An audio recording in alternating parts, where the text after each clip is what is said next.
প্রস্তুতি দিবস সফল হোক, কিন্তু তার প্রস্তুতি দিবস সফল হোক পালনের মুখ্য উদ্দেশ্য হলো আমাদের যে এই মার্চ এপ্রিল মে এই 3 মাস আমাদের আমরা ড্রামের আগুনটি দুইটি ভাবে নির্বাপন করব।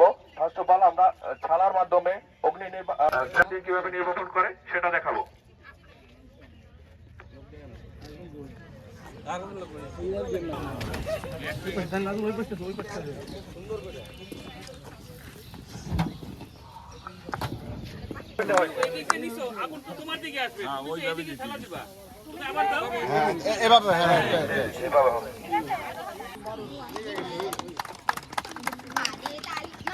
বিভিন্ন দপ্তরের সরকারি কর্মকর্তাবৃন্দ, সাংবাদিকবৃন্দ, ফায়ার সার্ভিস, সিভিল ডিফেন্স কর্মকর্তাবৃন্দ এবং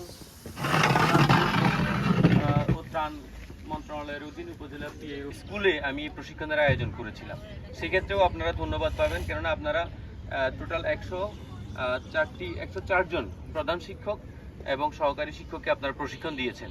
তা আমি এখানে আমাদের একাডেমিক সুপারভাইজার রয়েছেন, আমি তাকে অনুরোধ করব যে এই বাচ্চারা যারা স্কুলে পড়ছেন তাদেরকে যেন স্কুলেও আরেকটি এ ধরনের যে শিক্ষক প্রশিক্ষণ নিয়েছেন বা প্রধান শিক্ষক প্রশিক্ষণ নিয়েছেন তিনি যেন প্রতিটি ক্লাসে একজন বাচ্চাকে এই দক্ষতাটি শিখিয়ে দিয়ে থাকেন, কেন সেখানে এক্সটিংশন প্রস্তুতিতে লড়বো মিন্স আমরা এই জিনিসটির এগেইনস্টে ফাইট করতে চাই।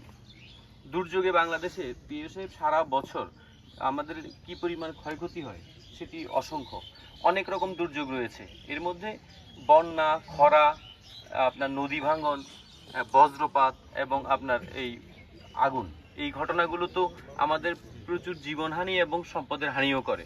তো এই জন্য সরকার বলছে যে আমরা এর বিরুদ্ধে ফাইট করছি, মানে আমরা এর বিরুদ্ধে লড়াই করব। কারা লড়াই করবে? দেখুন, তারুণ্যের বাংলাদেশ, মানে তরুণ প্রজন্ম যারা ইয়ত, তারা এই নেতৃত্বটুকু দেবে। তো আমি আশা করব তরুণ প্রজন্মের ছোট ছোট শিক্ষার্থী যারা রয়েছে তারা এই গুরুত্ব অনুধাবন।